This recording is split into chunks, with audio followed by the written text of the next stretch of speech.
چمک یہ دمک یہ پھبن یہ مہک یہ چمک یہ دمک یہ پھبن یہ مہک یہ چمک یہ دمک چومے سیاح کے قدم چومے سیاح کے قدم پڑے توڑے چرن چومے سیاح کے قدم پڑے توڑے چرن جیون میں بہار تمہیں سے ہے چومے سیاح کے قدم چومے سیاح کے قدم چومے سیاح کے قدم چومے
اعمال کو اگر دیکھتے ہو، کوئی سال کے لیے جماعت کے ساتھ نکلا ہوا، کوئی پوری زندگی کے لیے نکلا ہوا، کوئی چلے پہ چلہ کاٹ رہا ہے، کوئی تسبیح پہ تسبیح پھیر رہا ہے، کوئی دریاؤں کے کناروں پہ جا کر عبادتیں کر رہا ہے،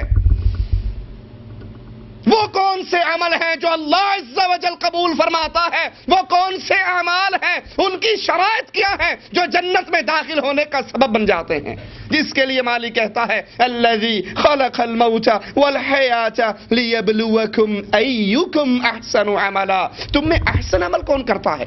اکثر عملا نہیں کہا کہ زیادہ عمل کون کرتا ہے. احسن عمل. رسول اللہ صلی اللہ علیہ وسلم تبوک کے موقع پر اپنے اصحاب کرام سے سوال کر رہے ہیں. ایک صحابی نے سوچا میرے پاس تو کچھ بھی نہیں، میں کیا دوں اللہ نام کا. ایک یہودی کے پاس کہتے ہیں، جاتے ہیں اور کہتے ہیں مجھ سے کوئی کام لے لے اور کچھ کھجوریں مجھے دے دے. وہ کہتا ہے ٹھیک ہے، تم ہمارے کھیت میں کھجوروں کو پانی دے دو اور اس کے بدلے 100 کھجوریں تمہیں مل جائیں گی. ساری رات یہ صحابی کنویں سے ڈول نکالتے ہیں اور اس کی کھجوروں کے درختوں کو پانی دیتے ہیں. صبح کو وہ 100 کھجوریں دیتے ہیں. یہ صحابی اللہ کی رضا کے لیے آدھی کھجوریں اللہ نام کے لیے نکال لیتے ہیں، آدھی اپنے بال بچوں کے لیے رکھ لیتے ہیں. رسول اللہ صلی اللہ علیہ وسلم کی عدالت میں آتا ہے اللہ اس کھجوروں کے ڈھیر کو اتنی قبولیت کا شرف عطا کرتا ہے کہ سارے ڈھیر سے بلندی اس کو مل جاتی ہے. وہ کون سے عمل ہیں جو اللہ کے دربار میں قبول ہو؟ ان اعمال کی شرائط کیا ہے؟ رسول اللہ صلی اللہ علیہ وسلم فرماتے ہیں آج ایک آدمی نے اللہ نام پر 1 درہم دیا، اللہ نام پہ کتنے درہم دیے؟ اور ایک نے 1,00,000 درہم دیے. لیکن اللہ عز و جل نے 1 درہم والے کو جو اجر عطا کیا ہے وہ 1,00,000 والے کو نہیں دیا. سبحان اللہ. صحابہ کہتے ہیں یا رسول اللہ 1 درہم والے کو جو اجر ملا ہے وہ 1,00,000 والے کو نہیں ملا. کہا نہیں، کثرت عمل مراد نہیں، وہ عمل جو اللہ کے دربار میں قبول ہو جائے. اللہ مال کے اعمال کے ڈھیر کو نہیں دیکھا کرتا، اللہ دلوں کی نیت کو دیکھا کرتا ہے. جس نے 1 درہم دیا تھا اس کی کل کائنات 2 درہم تھی، اور جس نے 1,00,000 دیا تھا وہ کروڑوں کا مالک تھا. تو جس نے 1 درہم دیا اس نے تو آدھی سلطنت دے دی. یہاں مراد کوالٹی ہے، کوانٹٹی نہیں کہ لازمی آپ نے 20 رکعتیں پڑھنی ہے، 20 رکعتیں نہ پڑھی تو نماز ہی نہیں ہوگی. اب ٹھونگے پہ ٹھونگے مار رہے ہیں. یعلمون اور تعلمون کے علاوہ کوئی بات سمجھ ہی نہیں آ رہی ہے. بس جی 20 پوری کرنی ہے. ضرورت نہیں، ضرورت اس بات کی ہے کہ عمل ایسے کرو جس میں قبولیت کی شرائط موجود ہو. ادھر آپ کا عمل آپ سے ادا ہوتا ہے، ادھر اس سے قبولیت کا مقام مل جاتا ہے، اور یہ عمل جنت میں جانے کا سبب بن جاتا ہے. آئیے دیکھیں وہ کون سی شرطیں ہیں جن کی بنیاد پہ ان مسلمان کے عمل قبول اور مردود ہوتے ہیں. سب سے پہلی شرط، یہ عمل کیوں کر رہا ہے؟ اس عمل کا مقصد کیا ہے؟ یہ عمل اللہ کی رضا کے لیے ہے یا دنیا کے دکھلاوے کے لیے؟ بنیادی شرط اعمال کی قبولیت کے لیے کہ وہ عمل ریاکاری نہ ہو، دکھلاوا نہ ہو، اللہ عز و جل کے لیے اخلاص ہو، اللہ کی رضا مقصود ہو. رسول اللہ صلی اللہ علیہ وسلم فرماتے ہیں سب سے پہلے جہنم کی آگ دہکائی جائے گی اور اس میں ڈالنے کے لیے لایا جائے گا کس کو؟ شہید کو. چھوڑ دیجئے اس کیمرے کو، بیٹھ جائیں، چھوڑ دیں اس کیمرے کو. شہید کو لایا جائے گا. مالک پوچھے گا کیا کر کے آیا؟ وہ کہے گا قاتلت فی سبیلک حتی قتلت. اتنے مار کے لڑے، اتنا جہاد کیا، اتنی جنگیں کی، اتنی لڑائی کی، یہاں تک کہ میرا جسم، میری روح اور جسم کا رشتہ ٹوٹ گیا، میں خود قتل ہو کے تیرے دربار میں آ گیا. بیوی بیوہ ہو گئی، بچے یتیم ہو گئے، کاروبار ختم ہو گیا، اتنا جہاد کیا، لڑتے لڑتے خود بھی مر گیا. تو نے زندگی دی، زندگی تیرے نام پہ قربان کر ڈالی. مالک کہے گا کذبت، جھوٹ بولتا ہے. یہ بات تو ٹھیک ہے کہ تو نے قتال کیا، جنگ کی، جہاد کیا، مار کے لڑے، لیکن کیوں لڑے؟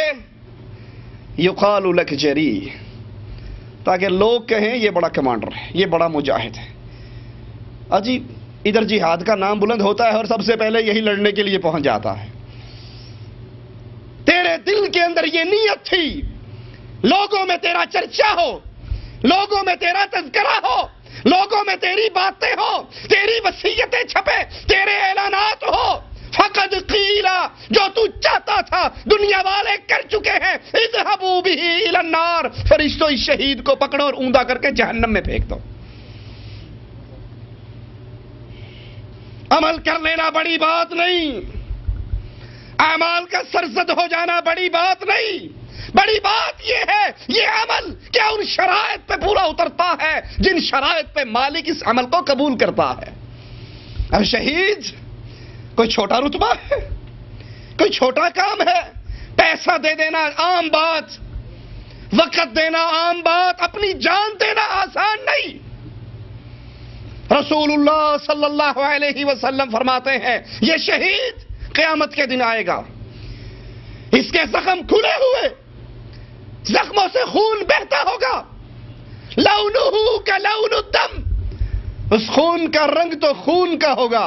وریحہ کا ریح المسک، لیکن خون کی خوشبو جنت کی کستوری کی ہوگی. یہ شہید اور یہ شہادت بہت بڑا عمل، اسلام کی چوٹی جہاد اور جہاد کی چوٹی شہادت. لیکن یہ شہید لایا جا رہا ہے، اس کو سب سے پہلے جہنم میں پھینکا جا رہا ہے. پوچھا گیا کیا کر کے آیا؟ مالک جان قربان کر کے آیا، جواب ملا نہیں، تیرا مقصد اللہ کو راضی کرنا نہیں تھا، تیرا مقصد دنیا میں چرچے، دنیا میں باتیں، دنیا کی روا، دنیا والوں کی ستائش۔ فقد قیل، مقصد پورا ہو گیا، اذهبوا به الى النار، اس کو جہنم میں پھینک دو۔ کتنا بڑا عمل ہو، چوٹی کا عمل ہو، اگر وہ عمل اللہ کی رضا سے خالص نہیں ہے، اس میں دکھلاوا ہے، اس میں ریاکاری ہے، اس میں چرچے ہیں، اس میں لوگوں کی پسند و ناپسند ہے، تو یاد کر لیجئے برباد ہے وہ عمل۔ دوسرا شخص کو لایا جائے گا، تم کیا کر کے آئے؟ اللہ تو نے مال دیا تھا اور میں لٹاتا رہا تھا، میں سخی تھا، میں کبھی نہیں دیکھتا تھا کتنے بٹ گئے کتنے رہ گئے، بس آنکھیں بند کر کے تیرے راستے میں مال دیتا ہی رہا، رات کو آیا اس کو دیا، دن کو آیا اس کو دیا، صبح میں آیا اس کو دیا، کبھی میرے ماتھے پہ بل ہی نہیں پڑا۔ مالک کہے گا بات تو ٹھیک ہے کہ تو نے مال بانٹا، لیکن تو جھوٹ بولتا ہے کہ تو نے میرے لیے بانٹا، تو نے لوگوں کو دکھلانے کے لیے مال تقسیم کیا، تیرے دل میں یہ تھا لوگ تیرے چرچے کریں، لوگ تیرا تذکرہ کریں، لوگ تیری باتیں کریں۔ اجی اس کے دروازے پہ جو جاتا ہے خالی آتا ہی نہیں ہے، بڑا سخی ہے، دل کا بھی سخی، مال کا بھی سخی، جب جاؤ جھولی بھر کے آؤ، کسی کو سوالی کو خالی نہیں بھیجتا۔ تو یہ چاہتا تھا تیرے یہ تذکرے دنیا والے کرے، فقد قیل، لوگوں نے تذکرے کر دیے، لوگوں نے یہ باتیں کر دی، لوگوں نے تیرے نام کے ساتھ سخی سرور کا لقب لگا دیا۔ فرشتوں اذهبوا به الى النار، اس کو اٹھاؤ اور جہنم کے حوالے کرو۔ کتنا بڑا عمل ہے اپنے مال کو خرچ کرنا، جس مال کو آپ نے خون پسینے سے کمایا ہو، جس مال کے لیے آپ نے محنتیں کی ہو، وہ مال کسی اور کو دے دینا چھوٹی بات نہیں ہے، بہت بڑا عمل ہے۔ لیکن یہ عمل جنت میں جانے کی بجائے جہنم میں جانے کا سبب بن رہا ہے۔ کیوں؟ یہ عمل کرتے ہوئے اللہ کی رضا مقصود، ریاکاری مقصود ہے، دکھلاوا مقصود۔ اسی لیے حدیث میں آتا ہے قیامت کا دن ہوگا، مالک ریاکاروں سے کہے گا اللہم لا تجعلنا منہم ولا معہم ولا فیہم، اللہ اپنی رحمت سے ہمیں ریاکاروں میں شامل نہ فرمانا، اللہ ہمارے دل میں اخلاص کی دولت کو بھر دے، ہمارے دل سے ریاکاری کے جراثیم، دکھلاوے کے جراثیم صاف کر دے۔ مالک عز و جل ریاکاروں سے کہے گا جس کے لیے تم، جن کو راضی کرنے کے لیے، جن کو دکھلانے کے لیے تم اعمال کیا کرتے تھے، جاؤ اپنے عملوں کا بدلہ انہی سے لے لو، میرے لیے تو تم نے کام کیا ہی نہیں۔ اور ہم کام اللہ رحم کرے تو کرے، ہمارے کام کا سبب مسجد میں ایک پنکھا دیتے ہیں، اس کے پروں پہ بھی لکھوا دیتے ہیں اے سال ثواب فلاں ابن فلاں، مسجد اس میں جا کر چندہ دیتے ہیں جس کا مولوی اچھی طرح اس کا اعلان کرے بھی فلاں حاجی صاحب کی دعا کرو، اللہ اس کے